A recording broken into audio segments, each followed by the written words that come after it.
Anis George அந்த BLO வந்து மன உளைச்சல் தாங்காமல் பணிச்சுமை காரணமாக தற்கொலை பண்ணிக்கிறார். நேற்று வந்து கேரளா முழுவதும் பணியாளர்கள் வேலை நிறுத்தம் செஞ்சிருக்காங்க. நாளைக்கு தமிழ்நாட்டில் வேலை நிறுத்தம்.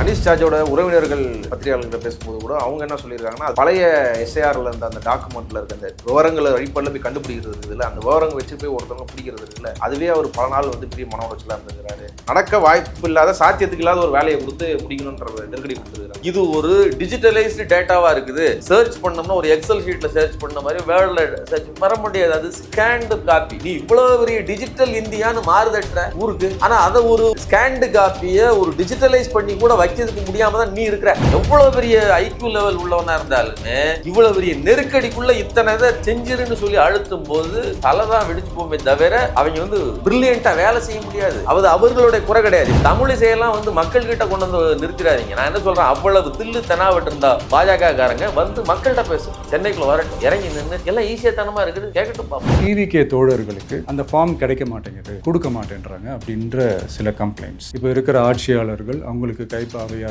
இருக்கக்கூடிய சில பேர் வந்து இதை செய்ய ஸ்டார்ட் பண்ணியிருக்கிறாங்க. நீ வீட்டுக்குள்ள உட்கார்ந்துட்டு பனையூரை தாண்டி ஜன்னல் கூட திறந்து பார்க்காம என்கிட்ட சொன்னாங்க, கேள்விப்பட்டேன். ஒரு வார்த்தை கூட பாஜக என்றோ ஒன்றிய அரசு என்றோ RSS என்றோ தேர்தல் ஆணையம் ஞானேஷ்குமார்ங்கிற வார்த்தையோ கூட சொல்லல.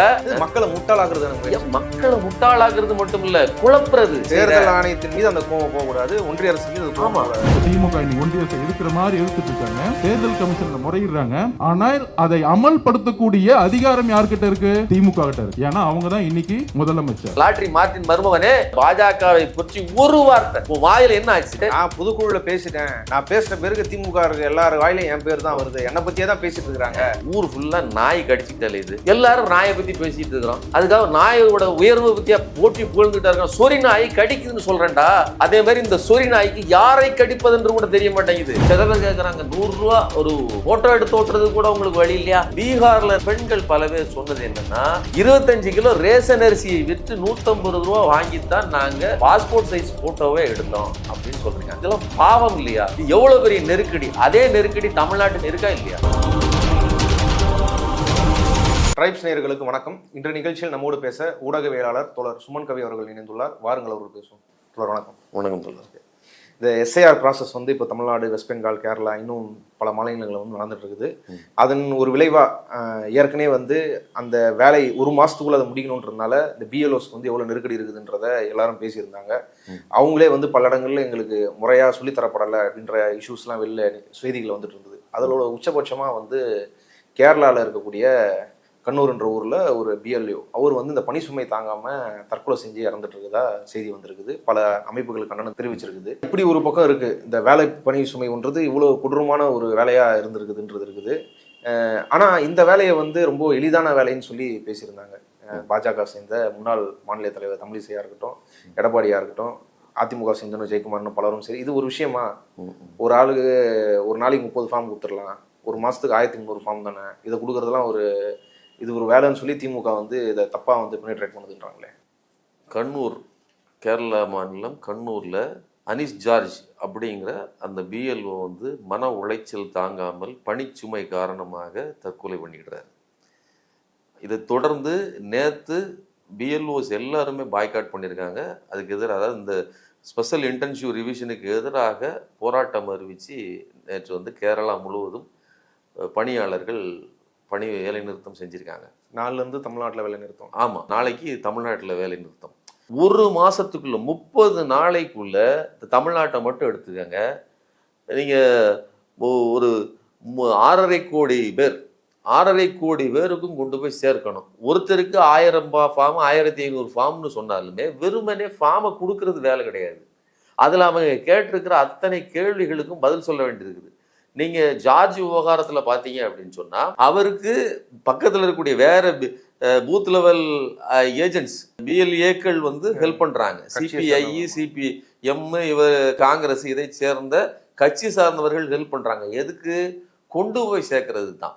ஆனால் அதை ஃபில் பண்ணி முழுவதுமாக அதில் வந்து நீங்கள் பேர் ஏற்கனவே அவர் 2005 அல்லது 2003 ரிவிஷன் அப்போ, நமக்கு 2005 2003, அவங்களுக்கு அதுக்கும் 2 வருஷத்துக்கு முன்னாடி 2000 வாக்கில் உள்ள அந்த ரிவிஷன் அப்போ அவங்களுக்கு அவர் ஓட்டு போட்டாரா? அவருக்கு 45 வயது கிட்ட இருந்துச்சுன்னா நீங்கள் அந்த இதில் ஓட்டு போடுறதுக்கு வாய்ப்பு இருக்குது. ஒருவேளை அவருக்கு இல்லை அப்படின்னு சொன்னால் அவங்க அப்பா அம்மா யாருடைய பேர் அது எங்கே இருக்குது, அதுலேயும் அவங்க வீடு மாறி வந்திருந்தாங்கன்னா அவங்க எங்கே ஏற்கனவே நீங்கள் நல்லா புரிஞ்சு ஒரு பையன் 20 வயசு 25 வயசில் அவனுக்கு இப்போ ஓட்டு போடணும்னு வச்சுக்கோங்களேன், அவங்க அப்பா ஏற்கனவே வேற ஒரு ஊரில் இருந்திருப்பார் இல்லையா, அவர் எங்கே ஓட்டு போட்டாருன்னு கண்டுபிடிக்கணும். அவர் இறந்தே போயிருப்பார், அப்பா இறந்துருப்பாருங்கிறது மட்டும் இல்லை அம்மாவும் கூட இறந்துருப்பாங்க.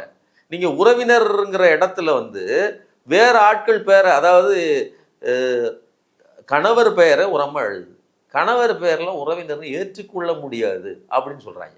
அப்பா பேர் தான், அப்பா பேர் அம்மா பேரு அல்லது நெருங்கிய, அதாவது ரத்த உறவினர்களை பார்த்து எழுதணும். நீங்க யாரை போய் தேடுவீங்க?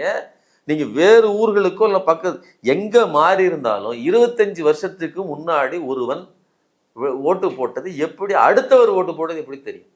நமக்கு ஓட்டு போட்டதே நமக்கு ஞாபகம் இருக்கிறது இல்லை. இன்னும் கூடுதலா சொல்றதா இருந்தா குறிப்பிட்ட எலெக்ஷன்ல 10 வருஷத்துக்கு முன்னாடி யாருக்கு ஓட்டு போட்டாங்கிறதே கூட ஞாபகம் வச்சிருக்க முடியும். ஏன்னா அன்னைக்கு இருக்கிற பொலிட்டிக்கல் சர்க்கம்ஸ்டன்ஸை பொறுத்து தான் மக்களுடைய ஓட்டுடைய மூடே மாறுது. கட்சிக்காரங்க ஞாபகம் வச்சிருப்பாங்க, சாதாரண மக்கள் ஏன் ஞாபகம் வச்சிருக்கணும்? அந்த நேரம் அது யாருக்கு கைக்கு போட்டோமா இதுக்கு போட்டோமா இப்படிதான் யோசிப்பாங்க. அவங்களுக்கு யார் நின்றார்கள்னு கூட சரியா தெரியாது. அப்படி இருக்கிறப்போ இன்னைக்கு நீங்க அந்த லிஸ்ட்டை எடுத்து பார்த்தீங்கன்னா அன்னைக்கு ஓட்டு போட்டவங்கள பல பேர் இறந்தே போயிருக்காங்க. நீங்க லிஸ்ட்டை பார்த்தீங்கன்னா தெரியும், உங்க சொந்தங்கள்ல அவ்வளவு பேர் இறந்துருக்காங்க. ஆனா இப்படிப்பட்ட நெருக்கடியில அந்த 1065 வாக்குகள் அவ்வளவு பேருக்கும் கொண்டு போய் அவர் டிஸ்ட்ரிபியூட் பண்றாரு. எல்லாருக்கும் நீங்க ஃபில் பண்ணி கொடுங்க அப்படின்னு அவங்க நெருக்கடி கொடுக்குறாங்க. நீங்க இதெல்லாம் எனக்கு என்னங்க தெரியும், நீங்க ஃபில் பண்ணி கொடுங்க, எனக்கு டீட்டெயில் எடுத்து கொடுங்கன்னு சொல்லும்போது அவரால் அதை அச்சீவ் பண்ண முடியல. மன உளைச்சல் தாங்க இறந்து. இது அவர் ஒருத்தருக்கு மட்டும் கிடையாது, பல பேருக்கு அப்படி ஒரு பணிச்சுமை அங்கே இருக்கிறதா புகார்கள் கொடுத்து. அங்கே மட்டும் இல்லை, தமிழ்நாட்டில் அதை விட கூடுதலான பணிச்சுமை. நான் பார்க்குறேங்க, ஒருத்தர் சந்தித்து பேசுகிறேன், 1300 ஃபார்ம் கொடுத்தாங்க என் கையில், நான் 800 ஃபார்ம் தான் என்னால் இது பண்ண முடிஞ்சிருக்கு. 600 ஃபார்ம் அதாவது ஆள் இருந்தால் கூட கொடுத்துருவேன். இந்த பேர் இந்த அட்ரஸ் இவங்க இருக்காங்க கொடுத்துடலாம், வேற யாருக்கு கொடுக்குறதுன்னு ஒன்று. அவருக்கு இன்னொரு பிரச்சனை என்னன்னா, வீட்டுக்கு போனீங்கன்னா அங்க இருக்கிறவங்க ஹஸ்பண்டுக்கு நேம் இருக்குது, வீட்டுக்காரங்களுக்கு நேம் இல்லை. அது எப்படி எனக்கு இல்லாம போகும்? நாங்க போன எலெக்ஷன்ல கூட போட்டிருக்கோம், போல எலெக்ஷன்ல போட்டீங்க ரைட்டு, ஆனா இந்த ஏரியாவில் இதே இதில் தான் நீங்க இருந்தீங்களா, வேற எங்க இருந்தீங்கன்னா அவங்கள போட்டு ரோதனை பண்றது. ஒரு வேளை நான் சொன்னேன் இல்லையா, ஹஸ்பண்டு பேர் இருந்து சரி இவங்க புது என்ட்ரி, அதாவது வலது பக்கம் என்டர் பண்றது, இடது பக்கம் என்டர் பண்ணாம வலது பக்கம் உள்ளதை ஃபில் பண்ணா கூட நான் புதுசா என்னை சேர்த்துக்காங்க அப்படின்னு சொன்னா ஹஸ்பண்டை நீங்க ரெஃபரன்ஸா போட முடியாது, நீங்க சேர்க்க மாட்டாங்கிறாங்க. இதுக்கெல்லாம் அவங்க பதில் சொல்றது சிரமம். ஒரு விஷயம் ஒண்ணு சிரமம். இப்போ ஒரு வேளை நான் அதை சரிங்க நான் ஒரு பிஎல்ஓ இதெல்லாம் செய்யுங்கன்னு சொன்னா கூட இதெல்லாம் அவுட்புட்ல ஒத்துக்கிட்டு மேலே ஏறணும்னு உத்தரவாதம் எனக்கே கிடையாது. ஒன்று இதெல்லாம் செய்யணுங்கிற முழுமையான அனுபவமோ எனக்கு பிஎல்ஓக்களுக்கு உரிய பயிற்சியே கிடையாது. இறக்கி ஓட விட்டாச்சு. ஒரு ஓட்ட பந்தயத்துக்கு எவ்வளவு பயிற்சி தேவைப்படுது ஒவ்வொரு வேலைக்கும். இவங்களாம் சொல்றாங்களே எங்களுக்கு முறையான பயிற்சி கொடுக்கப்படல, எங்களுக்கே குழப்பமா இருக்குது, மக்கள் கேட்குற கேள்விகளுக்கு எங்களால் பதில் சொல்ல முடியல, எங்களுக்கு ஏன்னா புரிதல் இல்லைன்னு சொல்றாங்களே. ஆனா இங்க தமிழ்நாட்டிலே 3 நாள் பயிற்சி கொடுத்ததா சொல்றாங்க, மற்ற இடங்களே பயிற்சி கொடுத்ததா சொன்னாங்க. அந்த பயிற்சி அப்போ எப்படி எடுத்துக்கிறது? பயிற்சி அதாவது 3 நாள் பயிற்சி கொடுத்தோம் அப்படிங்கிறது, அந்த ஃபார்மை ஃபில் பண்ணுறதுக்கு நீங்கள் கொடுத்தீங்க ரைட்டு. ஒரு 1500 பேர் கொண்ட ஒரு பூத்தில் 2002 என் பேர் இருக்குன்னு நான் சர்ச் பண்ணணும். நான் படித்தவன், இதை நமக்கு படித்தவங்க போய் தேடி உட்காந்து எனக்கெல்லாம் ஒரு 1 ஹவர் ஆச்சுங்க. எங்கள் பூத்து எங்கே, அதுலேயும் கூட என்னோட ஒய்ஃப் பக்கத்து ஏரியா தான், அவங்களுக்கு அந்த இதில் கண்டுபிடிக்க முடியல. நானும் ஒரு 2 ட்ரிப் மேலேயும் கிளையுமா எல்லா பேரையும் வாசிச்சிட்டேன், பேரை கண்டுபிடிக்க முடியல. ஏன்னா அந்த குடும்பமே அங்கே வரல. அப்போ எங்க என்ன நான் அதை மண்டை நமக்கே இவ்வளோ சிக்கல் இருக்கு. இன்னொன்று, இது ஒரு டிஜிட்டலைஸ்டு டேட்டாவாக இருக்குது. சர்ச் பண்ணோம்னா ஒரு எக்ஸல் ஷீட்டில் சர்ச் பண்ண மாதிரி வேர்ல்டில் சர்ச் வர முடியாது, அது ஸ்கேன்டு காப்பி. நீ இவ்வளோ பெரிய டிஜிட்டல் இந்தியான்னு மாறுதட்டுற ஊருக்கு, ஆனால் அதை ஒரு ஸ்கேன்டு காப்பியை ஒரு டிஜிட்டலைஸ் பண்ணி கூட வைக்கிறதுக்கு முடியாமல் தான் நீ இருக்கிற. கேட்டா நீ என்ன சொல்லுவ, அது 2000 உள்ளதுங்க, அதை நாங்கள் ஸ்கேன் தான் பண்ண முடியும், பேப்பரில் இருந்துச்சு. ஸ்கேன் பண்ணதை டிஜிட்டலைஸ் பண்ணுறதுக்கு இன்னைக்கு இருக்கிற ஏஐ டெக்னாலஜி எவ்வளோ இருக்குது. உலகத்தில் என்னென்னலாம் நாங்கள் செவ்வாய்க்கே கிரகத்துக்கு அனுப்புகிறோங்கிறீங்கள. நீங்கள் இந்த ஒரு சின்ன விஷயத்தில் கூட உங்களுடைய கட்டமைப்பு இவ்வளவு பலவீனமாக இருக்கும்போது இவ்வளவு ஓட்டையான ஒரு அமைப்பை வச்சுக்கிட்டு நீங்க ஒண்ணு அவங்களுக்கு நான் என்ன சொல்றேன், எந்த ஒரு அதிகாரியா இருந்தாலும் எவ்வளவு பெரிய ஐக்யூ லெவல் உள்ளவனா இருந்தாலுமே இவ்வளவு பெரிய நெருக்கடிக்குள்ள இத்தனை இதை செஞ்சிருன்னு சொல்லி அழுத்தும் போது தலைதான் வெடிச்சு போமே தவிர அவங்க ஒரு பிரில்லியண்டா வேலை செய்ய முடியாது. அவர்களுடைய குறை கிடையாது. நீங்க நல்லா புரிஞ்சுக்கங்க. இப்ப 2002 2005 ஓட்டு போடும் போது அவங்க வேற ஒரு வீட்டுல இருந்திருப்பாங்க. ஆமா, அந்த அட்ரஸ் கொடுத்து போய் பாருங்கன்னு இருப்பாங்க, உங்க கிட்ட லிஸ்ட்டை கொடுத்து. அந்த அட்ரஸுக்கு போனா இருக்க மாட்டாங்க. அப்ப தேடுற வேலை எல்லாம் இவங்களுக்கு. ஆமா, எல்லாமே இவங்களுக்கு. ஒண்ணு இவங்களுக்கு இங்க ஒரு 10 ஃபார்ம் இருக்குங்க. அந்த 10 ஃபார்ம்ல 2 ஃபார்ம் இங்க இந்த ஏரியாவில் இருக்க மாட்டாங்க. மிச்சம் இருக்கிற 2 ஃபார்ம் இருப்பாங்க, 4 பேர் இருப்பாங்க. இருக்கிறவங்க என்னோட ஃபார்ம் எங்கன்னு கேட்பாங்க. அப்ப பாத்தீங்கன்னா மொத்தத்துல இதுக்கு நீங்க தமிழிசையோ அல்லது மற்றவர்களோ என்ன சொல்றாங்கன்னா, இதெல்லாம் உங்க வேலை, நீங்க தேடி. இப்போ தமிழிசை என்ன சொல்றாங்க, அதெல்லாம் ஈஸி. எப்படி ஈஸி? ஒரு நாளைக்கு ஒருத்தர் 330 ஃபார்ம் குத்துடலாம், 30 நாள் 1300 ஃபார்ம் குத்துடலாமே, அது ஒரு வேலை இல்லையா அப்படின்றாங்களே. 30 ஃபார்ம் முதல்ல ஒரு ஃபார்ம் நீ இதெல்லாம் எவ்வளவு நேரம் ஃபில் பண்றதுக்கு? ஃபில் பண்றதெல்லாம் உங்க வேலைன்னு சொல்றீங்க. யாரு? மக்களுடைய வேலை. மக்களுக்கு அதுதான் கஷ்டம்ங்கிற. மக்களுக்கு எப்படி புரியும்? படித்த நமக்கே குழம்புது.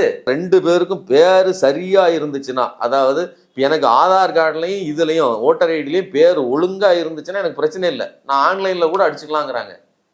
ஆனா பேர் எத்தனை பேர் கரெக்டா இருக்குது? ஒருத்தருக்கு இனிஷியல் இருக்கும், ஒரு இதில் இனிஷியல் போட்டிருக்க மாட்டோம். சுமன் ராஜுங்கிறத சுமன் ராஜ்னு ஸ்பேஸ் விட்டு எழுதியிருப்போம். ஒரு இதில் முன்னாடி போட்டிருப்போம், ஒரு இதில் பின்னாடி போட்டிருப்போம், ஒரு இதில் போடாம இருப்போம். எத்தனை குளறுபடி இருக்குது. அனீஷ் ஜார்ஜோட உறவினர்கள் பத்திரிகையாளர்கிட்ட பேசும்போது கூட அவங்க என்ன சொல்லியிருக்காங்கன்னா, அதான் அந்த பழைய எஸ்ஐஆர்ல இருந்த அந்த டாக்குமெண்ட்ல இருக்க அந்த விவரங்களை அடிப்படையில் போய் கண்டுபிடிக்கிறது இருக்குதுல்ல, அந்த விவரங்கள் வச்சு போய் ஒருத்தவங்க பிடிக்கிறது இருக்குல்ல, அதுவே அவர் பல நாள் பெரிய மன உளைச்சலா இருந்திருக்கிறாரு.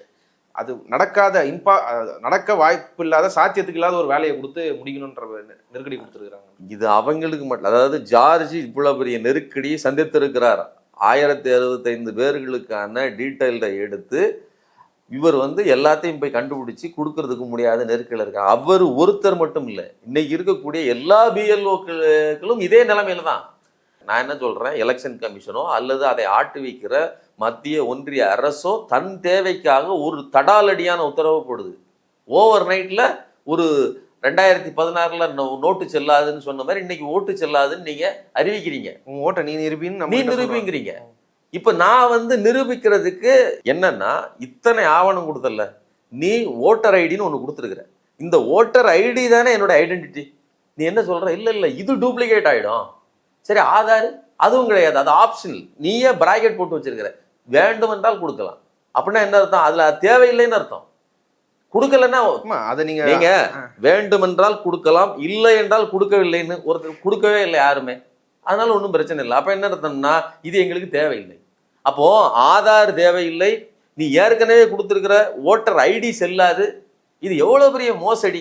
நாங்க இதையெல்லாம் விட்டுட்டு வேற ஐடிகளையும் வேற எதையும் தேடிட்டாலேன்னா எவ்வளவு எங்களுக்கு இருக்குனாக்குற. இல்ல, இவ்வளவு பெரிய குளறுபடியான ஒரு ப்ராசஸை, அதுக்கு வேற ஒரு இன்டென்ஷன் இருக்கிறதும் பொலிட்டிக்கலா விமர்சிக்கிறோம். இப்படி ஒரு ப்ராசஸை நடத்தணும்னா அதுக்கு ஒரு காரணம் சொல்லணும்ல. ஏன் இப்போ இப்படி நடத்துறோம், ஏன் கோட்டை முதல்ல இருந்து போடணும், ஏன் அதுக்கு ஒரு காரணம் கூட இப்போ இருக்கு. ஒரு காரணமும் கிடையாது, ஒரு காரணம் கிடையாது. ஓட்டை திருடுவதை தவிர ஒரு காரணம் கிடையாது.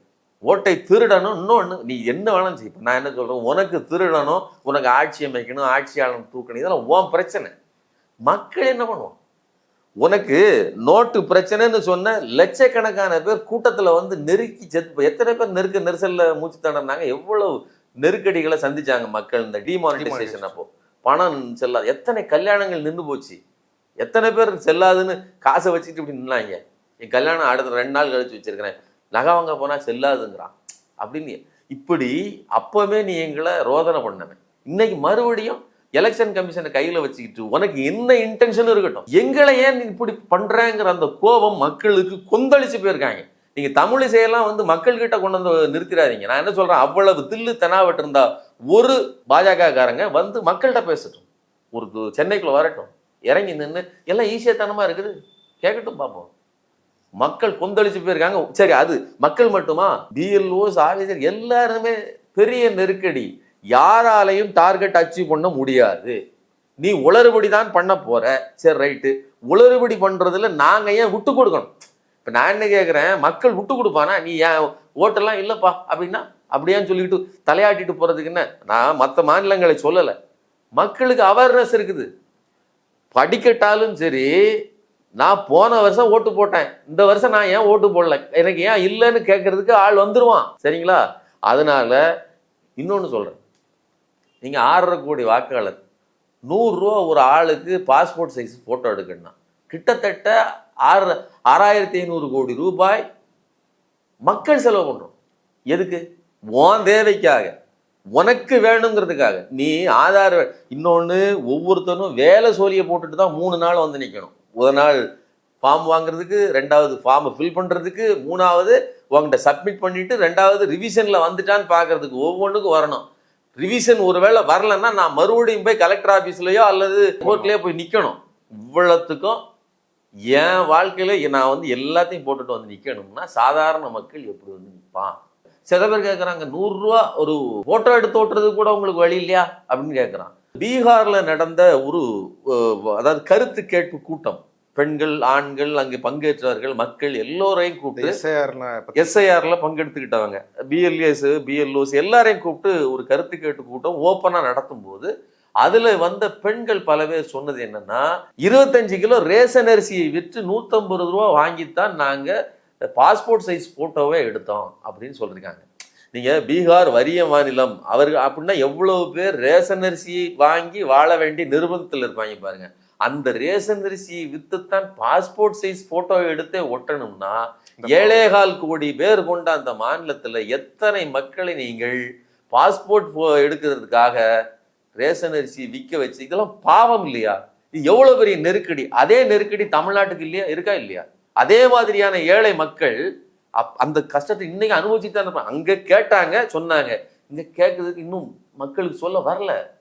கண்டிப்பா சொல்றேன், இது ஒரு மிகப்பெரிய மன அழுத்தத்தை, பொருளாதார அழுத்தத்தை எல்லாத்தையும் மக்களுக்கு கொண்டு வந்து சேர்க்குது. நீ வந்து ஒழுங்கா மக்களுக்கு ரேஷன் அரிசி சாப்பாடு போடுறதும் கிடையாது. எளிய மக்களுக்கு அந்த போட்ட அரிசியை கூட வித்துட்டு தான் கொண்டு வந்து பாஸ்போர்ட் சைஸ் போட்டோ எடுத்து ஒட்டணும்னா எந்த அளவிற்கு இந்த மக்கள் நலிந்து போய் கிடக்குறாங்க.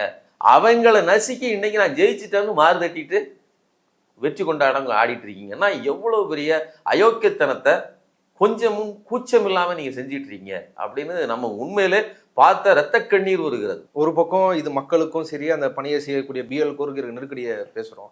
இப்போ பிஎல்ஓக்கள் வந்து 4ல இருந்து தமிழ்நாட்டில் இந்த வேலையில் ஈடுபட மாட்டோம்னு சொல்லி புறக்கணிக்கிறாங்களே, இது எப்படி நடக்கும்? இதை செய்ய முடியுமா அவங்களால? அதனால் இது செய்யறதுனால அவங்களோட பிரச்சனைகளை கன்சிடர் பண்ணி இதை எதனா தள்ளி வைக்கிறது, ஒத்தி வைக்கிறது நடக்குமா? இல்லை அவங்க மேலே நடவடிக்கைன்னு பாவமா தேர்தல் கமிஷன் மூலமா? இல்லை, இப்பவுமே 97% 6.5 கோடி பேர்ல 6,6,36,00,000 பேர்ல 6 கோடி பேருக்கு நாங்க டிஸ்ட்ரிபியூட் பண்ணிட்டான்னு அறிவிக்காங்கிறாங்க. இதை எங்கேயாவது நம்ப முடியுதா? அது உண்மை இல்லையா? எங்க என்ன எவிடன்ஸ் இருக்கு? நான் என்ன கேட்கிறேன், இப்படி போய் நீங்க வந்துட்டு போனதுக்கான நீங்க எத்தனை பேருக்கு கொடுத்தாச்சு அப்படிங்கிறதுக்கு ஏதாவது ஒரு டேட்டா, ஏதாவது ஒரு அத்தாட்சி உண்டா? போதுமான அளவுக்கு இன்னும் பிரிண்டே அடிக்கலன்னு விமர்சனங்கள் வந்துட்டு பெரிய பிரிண்டே அடிக்கலைங்க. நான் என்ன கேட்கிறேன், இன்னைக்கு இருக்கக்கூடிய டெக்னாலஜிக்கு நீங்க ஒரு ஆன்லைன் போர்ட்டல் வச்சீங்கன்னா எவ்வளவு இது ஏற்றப்பட்டுக்கிட்டு இருக்குது, எவ்வளோ டேட்டா ஏற்றப்பட்டுக்கிட்டு இருக்குங்கிறது எங்களுக்கு விழத்தானே செய்யும். ஆமாம், டிரான்ஸ்பரன்சி தானே. நீ உள்ள என்ன டேட்டா ஏற்றுறேன்னு எங்களுக்கு தெரிய வேண்டியதில்லை, ஆனால் இத்தனை டேட்டா ஏறி இருக்குங்கிறத நான் பார்க்கறதுக்கு எனக்கு உரிமை இருக்கு இல்லையா? உள்ள என்ன ஏறுதுங்கிறத பார்க்கறதுக்கு கூட எனக்கு உரிமை இருக்குது. அதையும் செய்யணும். நான் ஏன்னா நீ பாட்டு சொல்லிடுவ இந்த தெரு உள்ள முடிஞ்சிச்சும்ப, நான் போய் தேடினோம்னா அந்த தெரு இருக்காது. நம்பரை மட்டும் காட்டி ஏமாற்றக்கூடாது. அப்போ நீ நினைச்சன்னா ஒரு போர்ட்டலை உருவாக்கி இவ்வளவு ஏறிட்டு இருக்குன்னு காட்ட முடியும். இன்னைக்கு தங்கம் விலை நிலவரம் அல்லது இந்த போஸ்ட் இவ்வளவு வியூ பார்த்தோம் அப்படின்னு அந்த எண்ணிக்கை காட்ட முடியுதுன்னா, இது இந்த டாக்குமெண்ட் இத்தனை டவுன்லோட் ஆயிருக்குன்னு ஒரு காட்ட முடியுதுன்னா, இவ்வளவு அப்லோட் ஆயிருக்குன்னு உன்னால காட்ட முடியாதா? இப்போ பாதி கூட வந்து எனுமரேஷன் ஃபார்ம் கொடுக்காம 90% முடிச்சுன்னு சொல்றாங்கல்ல, அப்போ டிராஃப்ட்ல ரிசல்ட் என்ன வரும்? இது கொடூரமான ஏமாற்று வேலை, இது ஒரு அப்பட்டமான ஏமாற்று வேலை. நான் அதான் சொல்றேன், நம்மளை அதாவது ஒரு பக்கம் மக்களை திண்டாட வைப்பது, இன்னொரு பக்கம் பிஎல்ஓஸை திண்டாட வைப்பது, கடைசியில நான் வச்சிருக்கிற நம்பரை காட்டிடுறது, இதுதாங்க முடிஞ்சது இதெல்லாம் அப்படின்னு சொல்லி. அப்ப வந்தவரை கணக்கு எடுத்துக்கிட்டு மித்ததை எல்லாம் கழித்து கட்டுகிற வேலையை இவர்கள், அதுவும் அவர்கள் தேவைக்கு ஏற்ற மாதிரி, அதுலயும் ஒன்றிய பாஜக அரசு தன் தேவைக்காக இந்த எஸ்ஐஆரை நிகழ்த்தி கொண்டிருக்கிறது. இதனால மிகப்பெரிய அபாயத்தை நாம் சந்திக்க இருக்கிறோம் அப்படிங்கிறத நடக்குது. இந்த நடைமுறையில் இவ்வளவு பிரச்சனைகள் இருக்குது, இதுக்கு ஒரு நோக்கம் இருக்குதுன்றத பேசுறோம். இப்போ சமீபத்தில் தமிழக வெற்றி கழகம் இந்த ப்ராசஸ் ஆரம்பிச்சு கொஞ்ச நாள் ஆயிடுச்சு. ஆரம்பிக்கிறதுக்கு முன்னாடிலேருந்து எல்லா கட்சிகளும் எதிர்த்துட்டு இருக்கிறாங்க. குறிப்பாக திமுக கூட்டணி வந்து எதிர்த்துட்டு இருக்கிறாங்க. இப்போ வந்து இது அவர் புதுசாக அவர் கேள்விப்பட்டு அவருக்கு ஆச்சரியமானது பெரியும். தமிழ்நாட்டில் இது வேற மாதிரி பிரச்சனை. இங்கே வந்து திமுக வந்து இதை இது பண்ண பார்க்குறாங்க. அவங்களே பிஎல்ஓஸாக மாறிடுறாங்க. அவங்க வந்து எங்களோட ஓட்டுகளை உள்ள வர அனுமதிக்க மாட்டாங்க அப்படின்னு சொல்லி இது திமுக ஏதோ ஒரு அவங்க சூழ்ச்சி பண்ற மாதிரி இங்க தமிழ்நாட்டில் எஸ்ஐஆர் வச்சுன்னு பேர் ஒரு விமர்சனம் சொல்றாரு. இந்த அனீஸ் ஜார்ஜ் விவகாரத்தில் நல்லா நீங்கள் அந்த விஷயத்தை கரெக்டாக படிச்சிங்கன்னா தெரியும். அதில் வந்து அவருக்கு உரிய ஃபார்ம்களை தேடி கண்டுபிடிக்கிறதுக்கு, அதாவது யார் டிஸ்ட்ரிபியூட் பண்ணணுமோ அதுக்கு ஓரளவுக்கு அங்கே இருக்கக்கூடிய கட்சிக்காரர்கள், அதாவது பிஎல்ஏக்கள், பூத் லெவல் ஏஜென்ட்ஸு உதவி செய்தார்கள். அது காங்கிரஸ் கட்சியாக இருக்கலாம், அல்லது சிபிஐயா இருக்கலாம், எம்மா இருக்கலாம். இவர்கள் வேலை செய்தார்கள். அதையும் மீறி அவர் எல்லோருக்கும் ஃபில் பண்ணி கொடுக்க வேண்டிய நெருக்கடி இருந்ததுனால தான் அவர் மரணம் அடைஞ்சார். நம்ம முதல்ல சொன்னோம். அப்போது ஒரு இடத்துலையும் ஒரு கட்சிக்காரர் போய் நின்று உதவுவது அப்படிங்கிறது இங்கே தடை செய்யப்படலை. நீங்கள் இது ஒரு நீண்ட கால பழக்கம் தான். நீங்கள் பூத்து சிலிப்பு கொடுக்கறதுக்கு யாரும் வந்து இது பண்ணுறதே இல்லை. அவங்க பூத்து இதை அடித்து பூத்து சிலிப்பை கொடுப்பாங்க. வாலண்டியராக கொண்டு போய் கொடுத்துட்டு வருவாங்க. பல பேர் வாங்குவாங்க. அதாவது ஒரு கட்சிக்குள்ளே அதை வாங்குவாங்க, ஒரு கட்சிக்குள்ளே வாங்காமல் விடுவாங்க. அவங்களுக்கு அது வந்து ஒரு பேப்பர் மட்டும்தான். சில நேரம் அந்த சின்னத்தை கிழிச்சிட்டு கூட பேப்பரை கொடு அப்படின்னு சொல்கிறதுக்கெலாம் ஆள் இருக்காங்க. ஏன்னா சின்னம் எனக்கு தேவை கிடையாது, சிலிப்பு தான் தேவைங்கிற அந்த. அதனால் ஒரு வாலண்டியராக போய் நீங்கள் உதவி செய்கிறத யாரும் தடுக்கிறது இல்லை. நீங்கள் இப்போ தேர்தல் ஆணையத்தோட வழிகாட்டுதலே வந்து கட்சிகளோட பிஎல்எஸ் வந்து கூட போகணுங்க. நீங்க பல்வேறு இடங்களில் இஸ்லாமிய அமைப்புகள், பிஎல்ஏக்கள், அதாவது சிறு கட்சிகள் எல்லோரும் இறங்கி நிற்கிறாங்க. இதுல ஏன் இவங்க கத்துறாங்க அப்படின்னு கேட்டீங்கன்னா, இவனுங்களுக்கு ஒண்ணு கட்டமைப்பு கிடையாது. இன்னொன்னு, நீங்க இவன் மட்டும் இல்ல, அடுத்து அதிமுகவும் கதறுது. நீ முதல்ல என்ன சொன்ன? எஸ்ஐஆர் மிகச்சிறந்தது, நல்லதுன்னு சொன்ன. இப்ப என்ன சொல்லிட்டு இருக்கிற? குளறுபடி நடக்குன்னு சொல்ற. இதுல ஏதாவது ஒண்ணுதானே கரெக்டா இருக்க முடியும். எஸ்ஐஆர் சிறந்தது, ஆனா இதுல குளறுபடி நடக்கு அப்படின்னு சொன்னா உன்னுடைய நோக்கம் என்னன்னா, பாஜக செய்கிற குளறுபடியை இவர்கள் தலையில, அதாவது இங்க இருக்கக்கூடிய ஆளுகிற மாநில கட்சியின் தலையில கெட்டுறதுக்கு நீயும், அதாவது ஓட்டை பறிக்கிறவங்க கிட்ட இருக்கிற பிரச்சனையை ஓட்டை காப்பாத்துறவங்க கிட்ட தள்ளுறதா? ஆமா. மக்கள் இன்னைக்கு பெரிய நெருக்கடியில் இருக்காங்க. அவங்களுக்கு கைட்லைன் பண்ணதுக்கு ஆள் இல்லை. அதுக்கு ஒரு கட்சிக்காரன் போய் நின்னான்னா அவனை குற்றம் சாட்டிட்டு இருக்கிற. ஆனா எவன் வலிந்து திணிக்கிறானோ, திணிச்சிட்டு அதெல்லாம் ஈஸி வேலைங்க அப்படின்னு தமிழிசை முத கொண்டு எல்லா பாஜக சொல்றாங்களே, அதிமுகவே சொல்லுது. சொல்றீங்க இப்படி சொல்லிட்டு திமுக மேல சண்டைக்கு போறீங்க அப்படின்னா உங்களுடைய நோக்கம் என்ன? நீங்க எவ்வளவு பெரிய நயவஞ்சகர்கள். அதாவது உரிமையை பறி கொடுக்குறீங்கிறதுலாம் இல்லை. மக்கள் எக்கேடு கேட்டாலும் பரவாயில்ல, எங்களுக்கு ஒரு பொலிட்டிக்கல் அஜெண்டா இருக்குது, ஒரு நெரேஷன் இருக்குது. அந்த நெரேஷனை செட் பண்றதுக்கு இது ஒரு கேடுகட்ட நெரேஷன் இல்லையா? நான் என்ன கேட்கிறேன், மக்கள் இறந்து போயிருக்காங்க. எப்படி கரூர் விவகாரத்தில் விஜய் பொறுப்பற்ற முறையில் நடந்து கொண்டாரோ அதை விட கொடூரமாக இப்ப நடந்துட்டு இருக்காப்ல. கொஞ்சம் கூட கூச்சம் இல்லாம அவரோட விஜயோட பேச்சில என்ன சொல்றாப்புல, ஜென்சியினுடைய அதாவது அவர்களுடைய ஓட்டுக்களை மட்டும் பறிக்கிறதுக்கு திட்டம் போடுறாங்க. அப்புறம் சிறுபான்மையினர் யாரு, அடித்தட்டு மக்கள் பல்வேறு பேர் எத்தனை பேர் இருக்கிறாங்க, அவங்களுக்குலாம் என்ன தெரியும்? நீங்க புதிய வாக்காளர் மட்டும்தான் உன் வாக்காளர் நீ பேசுற, நீ அந்த அந்த அந்த வீடியோல. மிச்ச வாக்காளர்லாம் சிறுபான்மையினர்கள் வாக்குகளை இழக்கிறார்கள், ஏழை எளிய மக்கள் வாக்குகளை இழக்கிறாங்க. ஏன் இதுல வந்து எல்லாருமே பிரச்சனை தாங்க. யாருக்குமே இங்க வந்து நெருக்கடி இல்லைன்னு கிடையாது. நீ வீட்டுக்குள்ள உட்காந்துக்கிட்டு பனையூரை தாண்டி ஜன்னல் கூட திறந்து பார்க்காம என்கிட்ட சொன்னாங்க, கேள்விப்பட்டேன். எப்படி நாமெல்லாம் வந்து அடுத்த முதல்வர், ஆமா, ஒரு முதல்வர் எவ்வளவு கேவல, அடுத்த முதல்வர் கனவு கண்டுகிட்டு இருக்கிற நீ கேள்விப்பட்டாப்லையாம். யாரு வந்து சொன்னா? பக்கத்துல யாராவது இந்த ஆதவர்ஜனாவா புசியா என்னப்பா நடந்துகிட்டு இருக்கு? அதை இன்னொரு அண்டர் எஸ்டிமேட் பண்ணி சொல்றேன். அது வந்து சில குழப்பங்களை உருவாக்குது. தள்ளி வைக்கலாம்ல, ஏன் இவ்வளவு கம்மியான ப்ராசஸ்ல பண்றீங்க, டைம்ல பண்றீங்க, கொஞ்சம் நாள் அதிகப்படுத்தி பண்ணா ஓகேன்றதை ஏத்துக்க முடியுமா? இல்லை, அதாவது என்னன்னா, முதல்ல இந்த வாக்காளர் திருத்த நடைமுறை என்பது வாக்காளர் திருத்தம் இல்லை, அது குடியுரிமை திருத்தம். அதை பத்தி நீங்க மீட்டிங் போட்டு, இவர் திமுக நடத்தின மீட்டிங்ல திருமாவளவன் அவர்கள் ரொம்ப தெளிவா பேசியிருக்காரு. உன்னுடைய தாய் தகப்பன் எங்கே இருந்தார்கள்? போன முறை 20 வருஷத்துக்கு முன்னாடி எங்க இருந்தாங்க? நீ எங்க இருந்த? உன்கிட்ட என்ன டாக்குமெண்ட் இருக்குது? அதுக்கு முன்னாடி என்னென்னலாம் டாக்குமெண்ட், அதாவது 20 வருஷத்துக்கு முன்னாடி வாங்கின சொத்து பத்திரம் இதெல்லாம் இருந்தா கூடுது. இப்படியெல்லாம் கேட்பது என்பது வெறுமனே வாக்காளர் திருத்தம் கிடையாது. அப்போ அடிப்படையா இருக்கிற ஏற்கனவே இருக்கிற வாக்காளர் அடையாள அட்டை செல்லாது. அதுல இருக்கிற QR கோடை போட்டா அதுல இப்போ எல்லா வசதிகளும் வந்துட்டுல, இப்போ அது செல்லாது.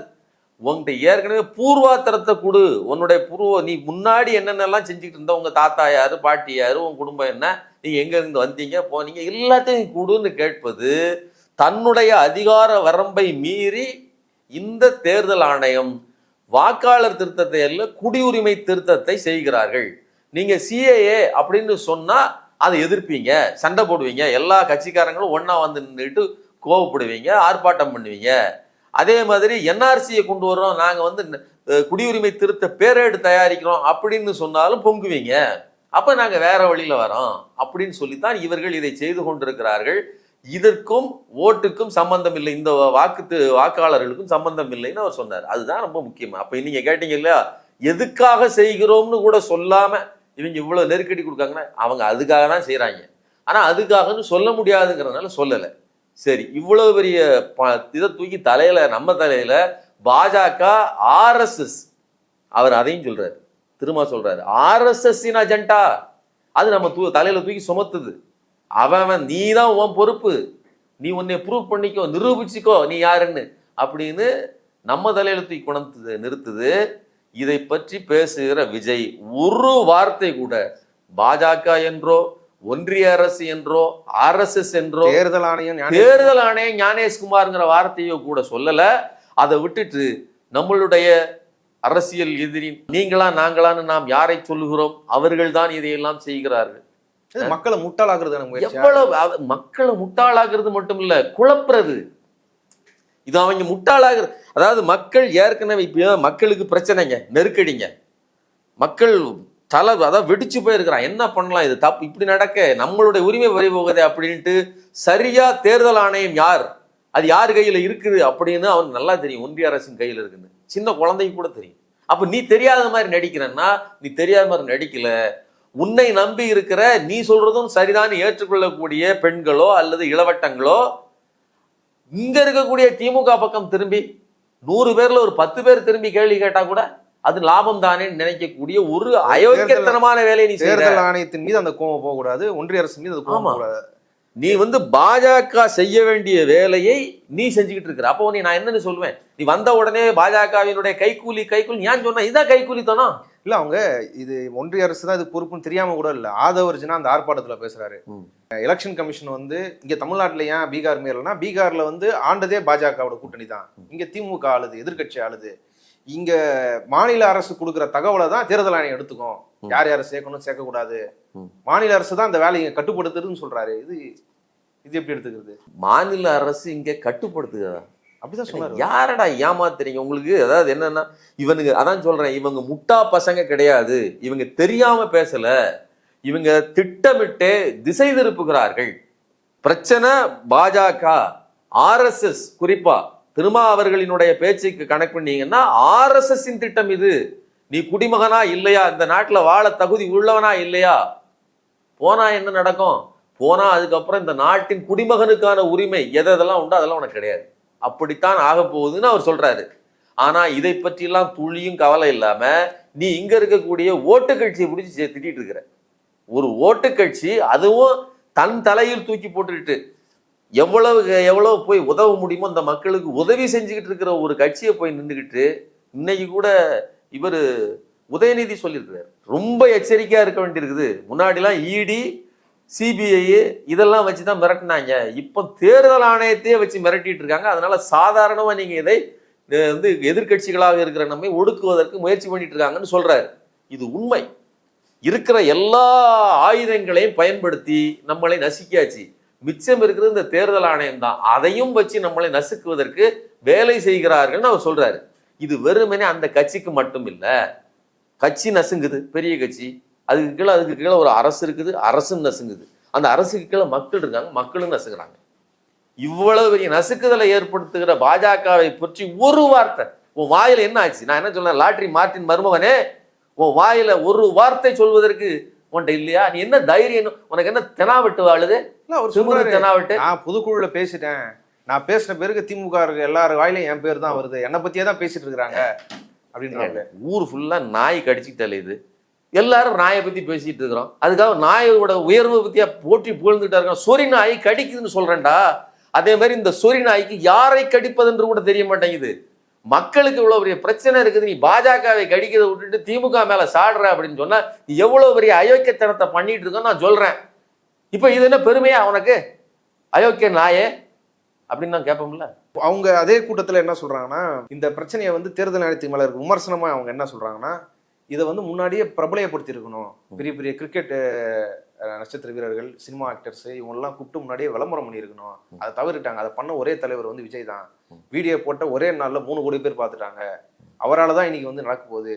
ஒரு ஓட்டு வந்து ஒரு வாக்காளர் விடுபட்டாலும் சுப்ரீம் கோர்ட்ல போய் வாதாடுவாரு. இவங்க டம்மியா வந்து கேஸ் நடத்துறாங்க. ஆனா எங்க தலைவர் அப்படி இல்லை, சுப்ரீம் கோர்ட்டுக்கே போய் வாதாடுவாரு. இவனிலிருந்து வெளியில வந்த ஐயநாதன் வந்த உடனே சொன்னது, உள்ள இருக்கக்கூடிய எல்லாமே பிராண்டு டெவலப் பண்றாங்க தான். பல்பொழி, இந்த மாதிரி ஃபேர் அண்ட் லவ்லி, இந்த மாதிரி பிராண்டுகளை தூக்கிட்டு போகிறதுக்கு விளம்பரம் போடுவாங்கல்ல, அந்த மாதிரியான ஆள்கள் தான் சொன்னார். இப்போ இன்னைக்கு நீங்கள் கரெக்டாக பொருந்துதா? ஒரு பெரிய பிரச்சனை இருக்குங்க களத்தில், அது மக்களுக்கு போய் சேரணும். அதை எல்லாரும் பேசுகிறாங்க. நான் தான் சொல்கிறேன், தொடர்ந்து திருமா பேசியிருக்கிறாரு, திமுக பேசியிருக்குது, உதயநிதி நேற்று சாயங்காலம் பேசியிருக்கிறாரு, இந்த அறிவு திருவிழாவில் பேசியிருக்கிறாரு, எல்லாரும் பேசியிருக்காங்க. பேசுறது மட்டும் இல்லை, அதான் விஷயம். போராட்டம் பண்றாங்க, களத்துல இறங்கி வேலையும் செய்யறாங்க. ஒரு பக்கம் போராட்டம், ஒரு பக்கம் விழிப்புணர்வு, இந்த இது போயிடக்கூடாது அப்படிங்கிறதுக்காக மக்கள்கிட்ட போய் நிக்கிறது, இன்னொரு பக்கம் பிரச்சாரம். இவ்வளத்தையும் செஞ்சிட்டு இருக்காங்க. நீ உட்கார்ந்து ஒரு 10 நாள் கழிச்சு இப்பதான் உனக்கு விஷயமே, உனக்கு இப்பதான் யாரோ சொல்லி தகவல் தெரியுது, நீ கேள்விப்பட்டு கதை சொல்ற. சரியா? இது ஒண்ணு. இன்னொன்னு, இவங்க போய் நாங்க போய் நின்று களத்துல நின்று வேலை செய்யறதுக்கு விர்ச்சுவல் வாரியர்ஸ் போய் இதை செய்யணும், இது செஞ்சா இதுதான் அஃபென்ஸ். அதாவது அங்கீகரிக்கப்பட்ட கட்சி எதுவோ அதற்கு அனுமதி உண்டு. அவங்களுடைய பிஎல்ஏக்கள் வந்து பூத் லெவல் ஆபீசர்ஸ் வந்து உட்கார்ந்து அவங்களுக்கு ஹெல்ப் பண்ணலாம்ங்கிறது தான் சட்டமே, விதிமுறையே தவிர அங்கீகரிக்கப்படாத ஒரு கட்சியை கூப்பிட்டு கொண்டாந்து நீங்க யாரை வேணாலும், அப்ப யாருன்னே தெரியாதுங்க. இவங்க திடீர்னு வருவா ஒருத்தன், இங்க மஞ்சள் சிவப்பு துண்டு போட்டிருப்பான், வந்து நின்றுட்டு நான் களத்துல இறங்கி வேலை செய்ய போறேன். நீ யார்? உனக்கு என்ன இது? டிவிகே விர்ச்சுவல் வாரியர்னு சொன்னா உன்னை சேர்த்துக்கணுமா? அப்போ இந்த டீட்டெயிலுக்கு என்ன மரியாதை இருக்குது? அதாவது இந்த தகவல்களை எல்லாம் நீ ஏன் பெறுற அப்படிங்கிற கேள்வி வருது இல்லை. அதனால அங்கீகரிக்கப்பட்ட கட்சி அப்படிங்கிற நாம் தெளிவா இருக்குது. அப்ப நீ அங்கீகரிக்கப்படாதவன். இன்னொன்னு, நீயே 2 நாளைக்கு முன்னாடிதான் ஐயா நீங்க கூட்டுற கூட்டத்துக்கெல்லாம் எங்களையும் சேர்த்துக்காங்க அப்படின்னு சொல்லி ஒரு அறிக்கையை வேற விட்டுருக்குற. அதுவும் தப்பான ஆளு கொடுத்துட்ட, தப்பான ஆளுல கொடுத்துருக்குற. ஒண்ணு. இன்னொன்னு, ஒருவேளை உனக்கு உண்மையிலேயே அக்கறை இருந்திருந்தால் திமுக அனைத்து கட்சி கூட்டத்தை கூட்டி எல்லாரும் இருந்து பேசும்போது நீ எங்க போன? அவங்க சொல்றாங்களே, நீங்க வந்து தமிழக அரசு கூட்டணும், திமுக கூட்டம் நாங்க ஏன் வரணும், ஏன் சட்டமன்றத்துக்கு தீர்மானம் போடலன்னு கேக்குறாங்க. அதான் சொல்றேன்ல, தமிழக அரசு கூட்டி இருந்ததுன்னா சட்டமன்றத்துக்குள்ள கூட்டுறதா இருந்தால் அங்கேயும் அங்கீகரிக்கப்பட்ட கட்சிகள் தான் வர முடியும். இங்க எல்லா கட்சியும் வரணும், அனைத்து கட்சிகளும் வரணுங்கிறதுக்காகத்தான் இதை வெளியில கூட்டுறாங்களே தவிர திமுக கூட்டுறதை தவிர. இன்னொன்னு, போன முறை கூட்டினாங்க இல்லையா, அங்க அப்ப எங்க போன நீங்க? அதுக்கு வரணும் இல்லையா? நீட்டுக்கு எதிராக பிரச்சனை நடந்தப்போ புசியானந்த் வந்து பேட்டி கொடுத்து போனார் இல்லையா? அது மாதிரி வந்திருக்கலாம்ல. அப்ப நான் என்ன சொல்றேன்னா, பாஜகவின் கள்ள குழந்தையாக நீ பாஜகவை விட நயவஞ்சகமாக அதற்கு ஆதரவு தெரிவிக்கிறாய், வேலை செய்கிறாய் அப்படிங்கிறதா என்னுடைய கருத்து. இவ்வளவு நேரம் இந்த செய்தி குறித்து விரிவாக உங்க கருத்துக்களை பகிர்ந்து கொண்டதுக்கு நன்றி.